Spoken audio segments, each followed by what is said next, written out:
Who did you run into or came across in your life that you just did your thing?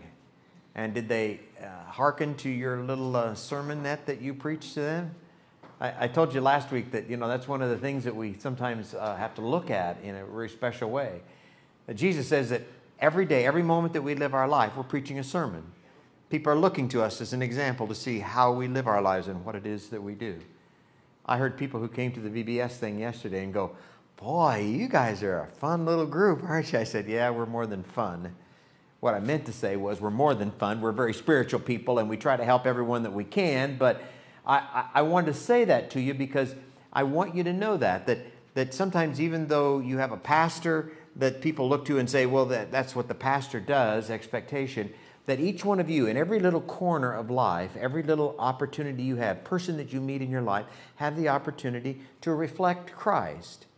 And not in some deeply spiritual manner, just simply to give time, attention, to listen, speak a good word. Those kids that were here in the VBS program, you planted seeds in their life. Whether you were here or not here, it doesn't make any difference. You're part of the ministry of this church, and the ministry of this church was to make a difference in the lives of kids, not just from this community, but from other communities.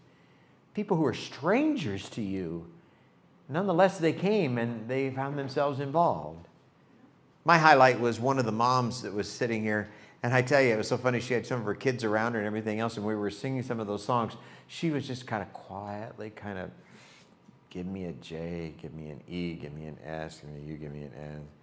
And what I loved more than any was to see at the very end of that time, and she was one of the ones who was up there doing the J, E, and she had this big smile on her face, and I thought that's wonderful. But that paled in comparison to some of our senior citizens in the back who were dancing in the aisle and having a wonderful opportunity of talking about Jesus in part of their life. It was a wonderful witness to make to these kids and to our community.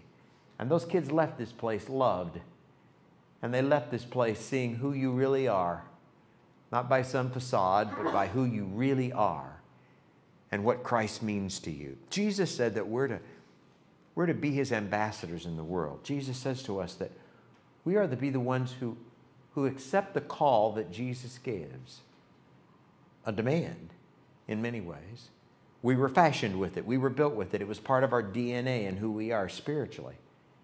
And God says that we'll never really be satisfied until we move to that direction. But yet for some of us, that's the one thing that holds us back.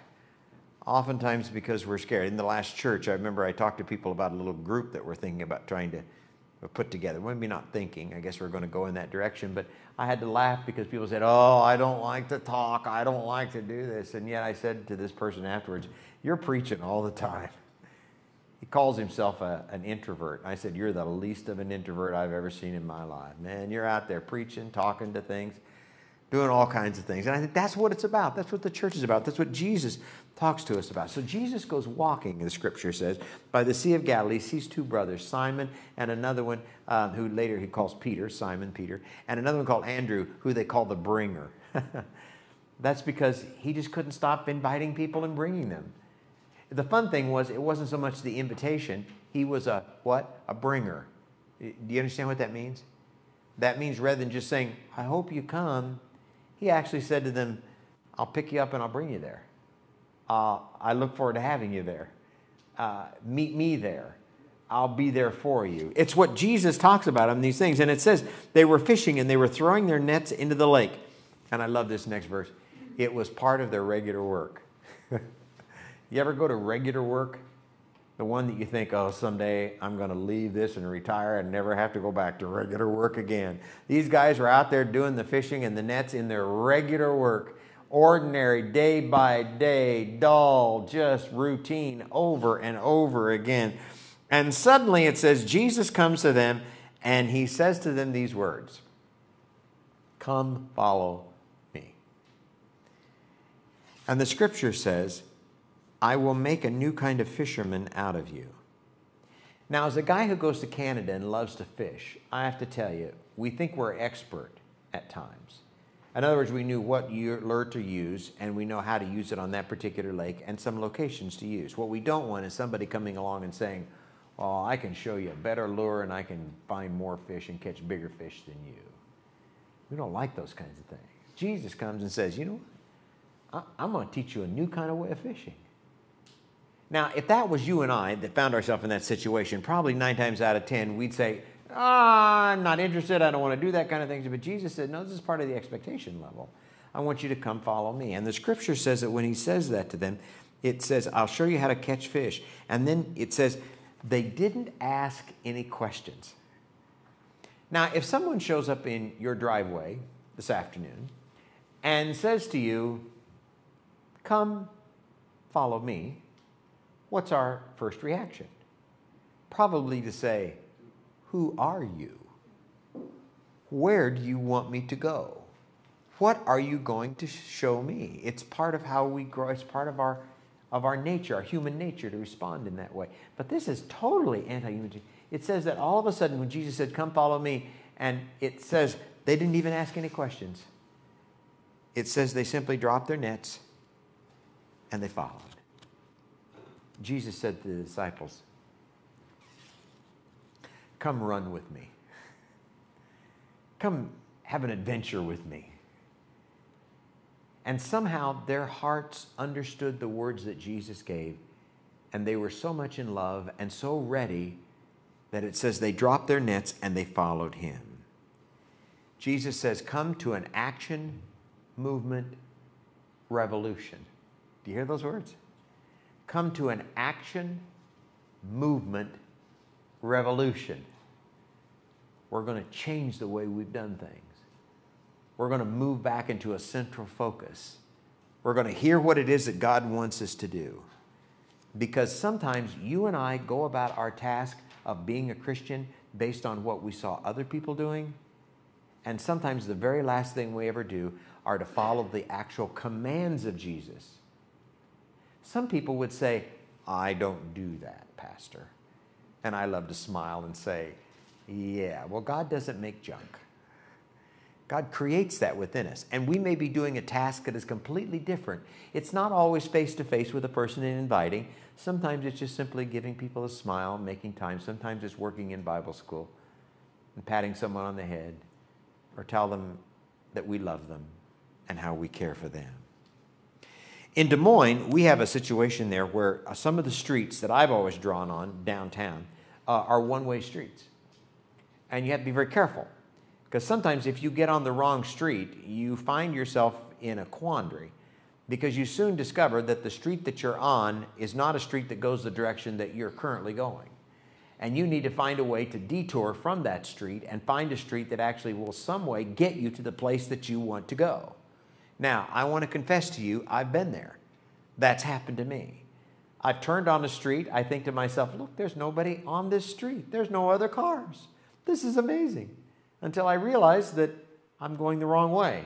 And that's why I don't see any cars on the streets. And I thank God that there weren't any cars on those streets. It happened to me last week. That's where I kind of got the idea of the message, because I was driving down and I stopped at this stop sign, and I noticed in front of me on a one-way street going this way, a person sitting in a car stopped at the stop sign, or what looked like a stop sign, going the opposite direction. And I thought to myself, why are they stopped? They don't even have a stop sign. And I thought, well, maybe they see my sign and they're just stopping because I've stopped, they've stopped. I have no idea what this is all about. And I thought to myself, you know, it behooves me to be able to say something to them, just like people have said to me, you're going the wrong way.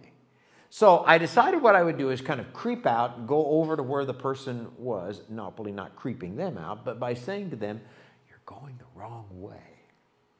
Now, I guess I wanted a little retribution for the times people have said that to me. And I wanted to say it in a kind way. So I kind of slipped through that intersection. No one was coming. There was nobody in back of me. It was just he and I. And I pulled up next to him, and I rolled down my window, and he just kept looking straight ahead. Now, I'm sure he wasn't looking straight ahead because there was some strange guy that just pulled up to him and stopped their truck and was looking over at him.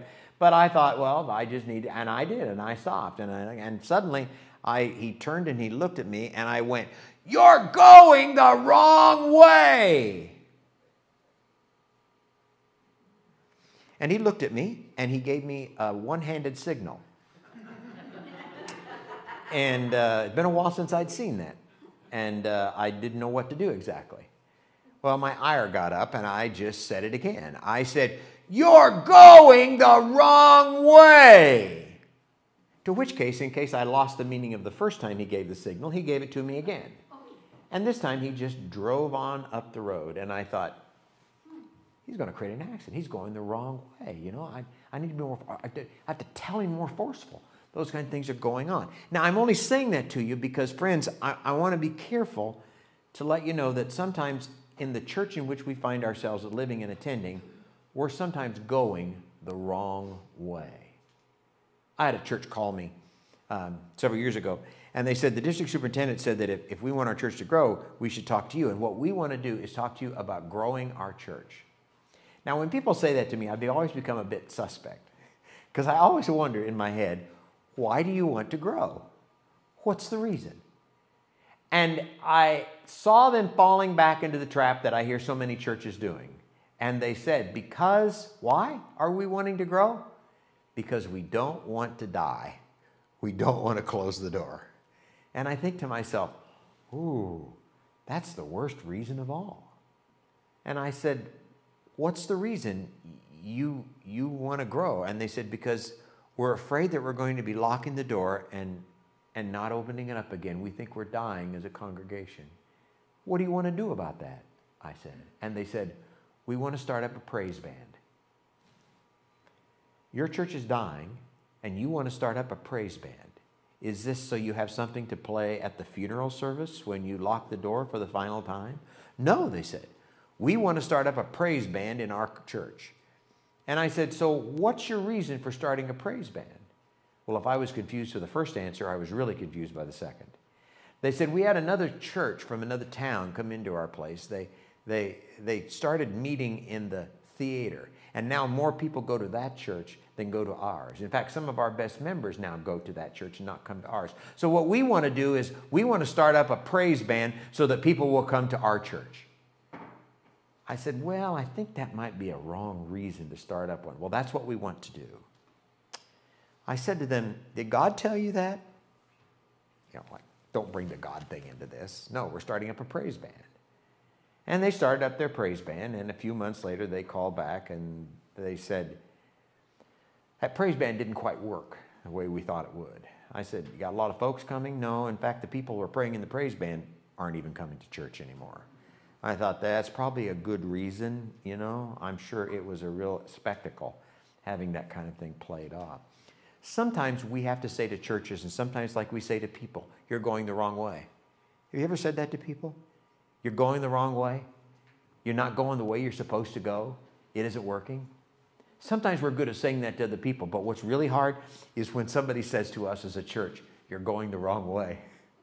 You don't need a praise band. You're going the wrong way. You need to go back and check in and see what Jesus says that you need to be doing. Because see, when we go that other path, we're doing it by ourselves, and then we really do get tired. Otherwise, if we go the Jesus path, following what Jesus made us to be, put the passion in it for us, then all of a sudden we go and it's not work. It's who we are. It's who God is. It's beginning to follow the God in the direction that God gives us in our life. And we end up sometimes realizing that we're just doing the wrong thing. We're going the wrong way. We have a place in Des Moines called La Mie. Have you ever eaten there? It's great. Over at Roosevelt Shopping Center. It's a French restaurant. All they serve, and they're only open to like 2 in the afternoon. What they do is they serve wonderful French pastries.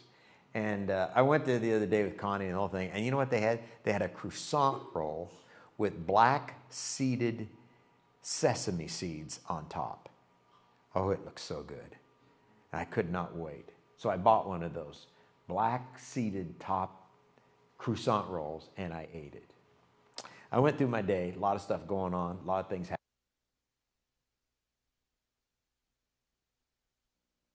happening. They were looking at me so intently. Seriously. Every time I talked, they'd just be looking at me. And I thought, boy, I got a lot of attention. I usually don't get that kind of attention. I got home that night and I went in the bathroom. I looked in the mirror. And all of a sudden, I saw a black sesame seed stuck right here in my tooth. and you couldn't tell whether I'd lost a tooth or whether I had a crack or hole in my teeth. And I thought, nobody said a word to me. I walked around that's why those people were looking at me in such a strange way, because I had this piece of, and Connie was one of the culprits. She didn't even tell me that I had a black seed right here of a sesame seed stuck in my tooth. And I thought, do you know how horrid that is? You're my wife. I expect you to tell me, hey, you with the hole in your tooth, you need to do something. Brush your teeth, do something, because you got a sesame seed stuck there. Well, friends, it's like our church sometimes.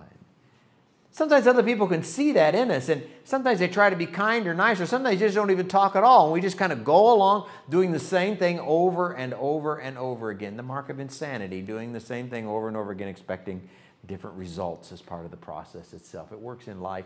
It also works in our spiritual lives too. Sometimes people have to just say to us, you know what? You're going the wrong way. And sometimes we even increase our attitude and our energy to continue to go the wrong way, crawling over sometimes the speed bumps that God puts in our way to say, wake up. Don't go this way. This is not something you're to do alone. Give me a little bit about the size of a mustard seed and watch what I can do. And if I'm preaching to the right people, you know you've had that in your life. Whether it's moving through illness or difficulties or challenges in your life, you know what it's like, the difference when God is with you and when you're walking that path alone. When you realize you take a hold of the hand of God when you walk in those directions, sometimes into the unknown.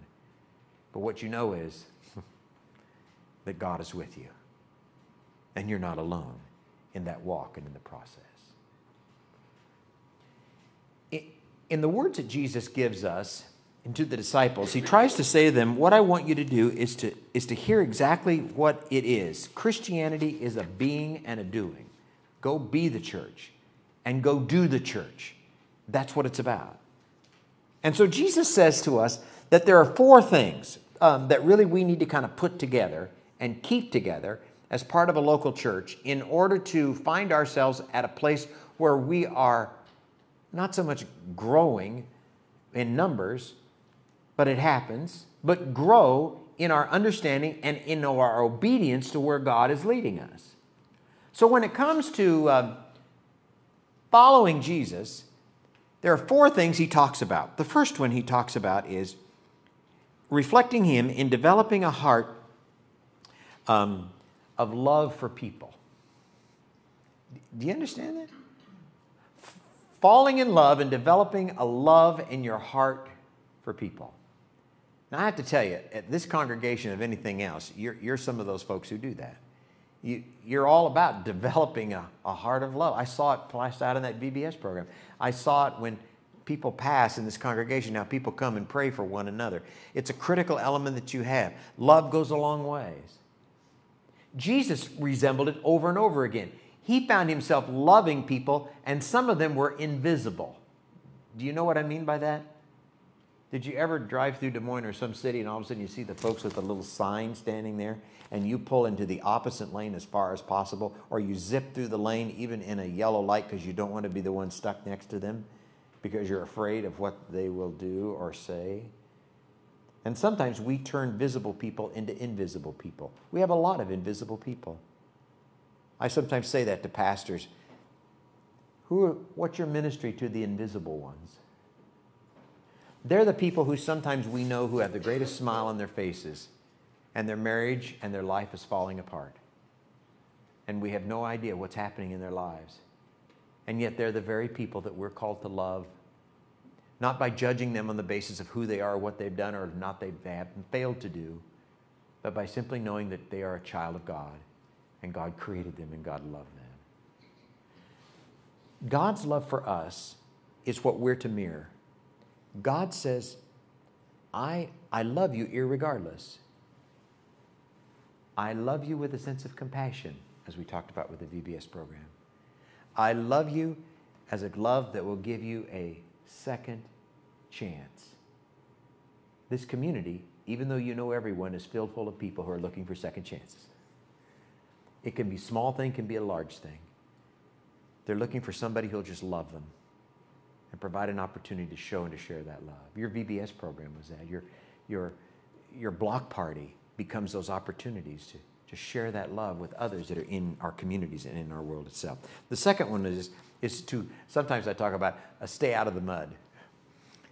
Sometimes I send this one guy out in our churches, and every time he'd come back, I go, how'd your visit go? He says, not good. I said, really? He goes, not good. I said, well, how come it didn't turn out good? Well, he said, I got to their house, all they wanted to talk about was religion and politics. I thought, no, I know you. That's all you ever want to talk about is religion and politics. I thought, oh my God, you didn't go into their house and start talking about that, did you? And he goes, well, yeah, we had something in common. I said, what was that? I believed exactly opposite than they did. And I just tried to help them to understand how I was right and they were wrong. I thought, yeah, we got to put you in a different form of outreach as part of that. Maybe put you in charge of writing notes to people or something. I mean, we've got to come up with something, those kind of things. Sometimes it's just important for us to go back to give us a heart of love. The next one is to invite people by telling your story. Do you all have a story? Yes, you do. You have a story of some kind where either you've seen God or God has done something in your life, sometimes the smallest of things. Sometimes you look around and you see some kid that goes home who's been laying in the pew and starts singing a song. You find God in 1,000 different ways. But how do we tell that story? When we find ourselves at a situation or circumstance in life where all of a sudden we've been through some really hard times, how do we tell people about how I came through that cancer? How we heard the words, it's benign. How we heard the words of saying, I'll pray for you. And the difference those kinds of words can make in people's lives. You and I have a lifetime story of God. And sometimes when God says to us, what is the good news? God wants us to simply share what it is that's happened to us, especially when people come into our lives who are matched for us. When my wife and I were first married, we went to Kentucky to go to seminary. I remember we were expecting our first child. We were so excited about that. And I remember she started having some problems. We went to and the doctor said, we're going to deliver the baby. But weighed less than a pound.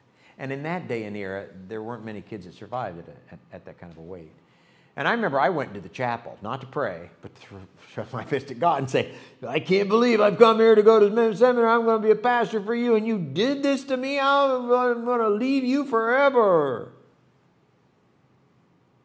And I remember in the midst of all of that, with my anger towards God and everything that went on, I remember the lady who was the pastor in the church we were attending came to see us. And she said, I feel so sorry for you and your wife. And I said, well, thank you. I appreciate that. And they said, the reason I feel sorry for you is because your ministry is now going to include ministry to those people who've had miscarriages and who've lost children. And you're going to be able to tell them a story and grieve with them and be with them in a way that some other people can never be. Because only you've been that road, you've walked that road, you understand what that's all about. And you know what? I found that so true in my ministry. I remember doing an Easter egg hunt in Grundy Center, Iowa, and a lady was there who's been trying for years to have a child.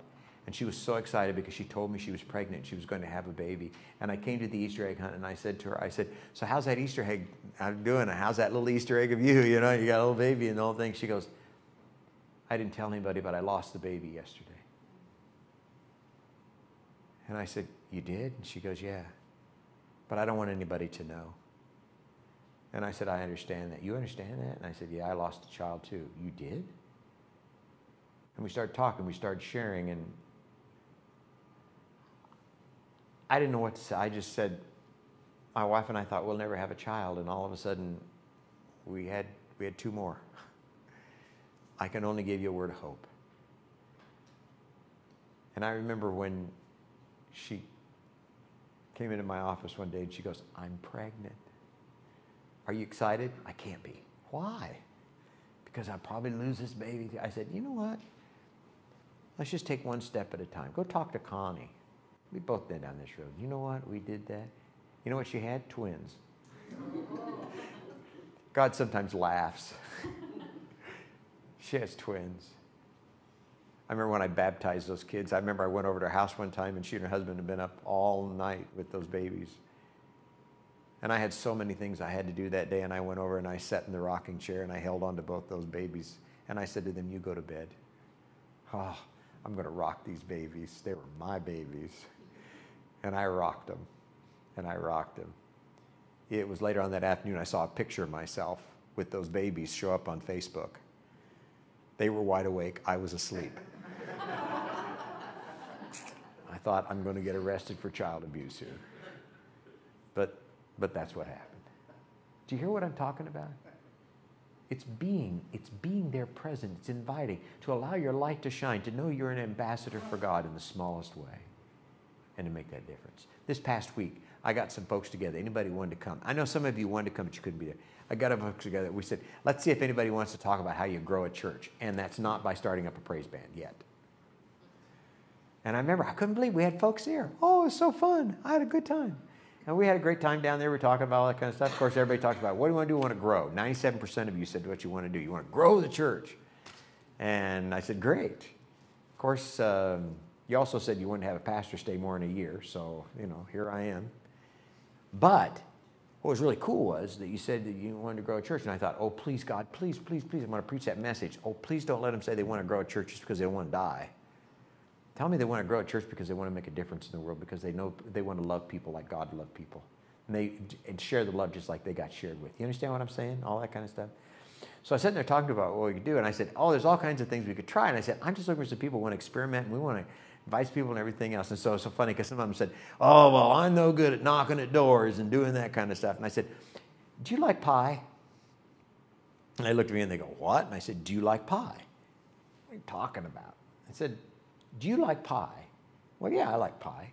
I said, at that other church, when they do their board meetings, I think the reason why many of those people come is because they always have pie or dessert at their board meetings. Sticky fingers and passing around papers. I mean, they got all kinds of stuff going on.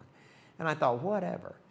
And I said, what if we started up a group and call it Pie? People involved in evangelism, or people inviting everybody, whatever. And I said, why can you do that? And I said, well, I got an idea. Because some of them I knew did not want to go out and invite people. It's hard for some people. I know it's easy for you, but it's hard for some people to do that. And I said, you know what I did? I said, one of the churches, I found a guy who didn't want to go visit. So what I did was I said, write a note to somebody in the community who we wanted to invite. And they said, wait. And I said, get a piece of paper out, a postcard, and write on it, welcome, and sign it.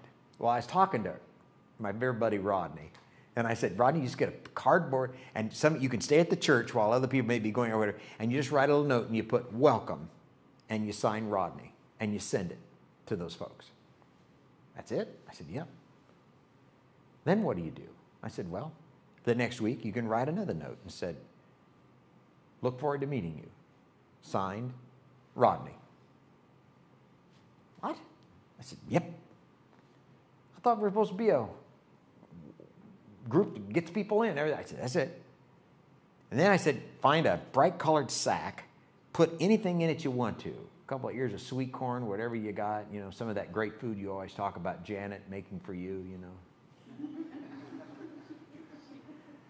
And I said, you go over to their house, you put it on the front porch, and you just sign it from Rodney.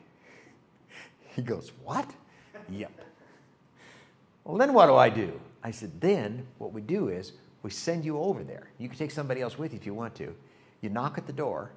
The people open up the door, and you know what you say? Hi, I'm... They said, it's the greatest thing you've ever seen. They all go, oh my goodness, you're Rodney. Oh, how are you? It's so good to see you. We wondered who you were. We had no idea. Opposed to walking up to a door, knocking, and go, hi, I'm Rodney, and I'm from the local church, and I want to invite you to come. Instead, they were waiting to find out who in the world Rodney was. There's little ideas like that. We talked about those kinds of things. It's kind of exciting. And so I talked about it over at Farrar and all that kind of stuff. I had 3 people come to me afterwards and go, we want to be at the next one of those. I said, I don't want everybody, unless everybody wants to come. I'm just looking for people that maybe are hungry to do that and see what happens. And place before us a goal of maybe having 3 people come to this church by the end of the year, if not maybe 3 family groupings, etc. You know the lady who was doing the sign language and her husband? Were you here to see this lady doing the sign language with her 2 kids and the whole thing? She was there. And they were at church again today. And I walked up to them and they go, oh, we're so sorry. We didn't mean to miss the last 2 weeks. I thought, man, I thought you gave up on this church. I didn't say that. And they go, no, we were visiting family, but we're here and we're back and everything else. And I said, great. And I preached this kind of sermon type thing, whatever. And you know what the husband says to me? And the wife through her sign language? They go, our best friends just moved to Altoona. And you know what? We wrote them a note and told them they need to come with us to church. I said, you didn't even show up for the meeting. What's this all about? They go, we love them. Their mom told us that they got so separated from the church that they're hungry for it, but they just got separated and they need to get back to church. Do you hear what I just said? And they started doing it. And I thought, God, amazing. Here we try to put a plan together and God circumvents it and does something else, you know. But that's what God does. It's an open invitation. We're going to do another little get together. Anybody wants to come can come, and that's okay. We need people who will pray and not have to go to door. We need people who like to write Rodney letters. Welcome. We need people who can put together a little sack and maybe bake something or put something in it that we can leave on the doorstep. Or people, too, that want to go and do those kinds of things. We just want to see what God can do and how God can work. Why? Because we don't want to die? God take care of that. All we got to do is be faithful and go out and do what we do best. Love one another as Christ has loved you. Be extravagant in your love, my friends. Be extravagant in your love. Let's pray together. God, we're coming off a real high. I mean, we were at a vacation Bible school that was totally beyond our wildest dreams and success.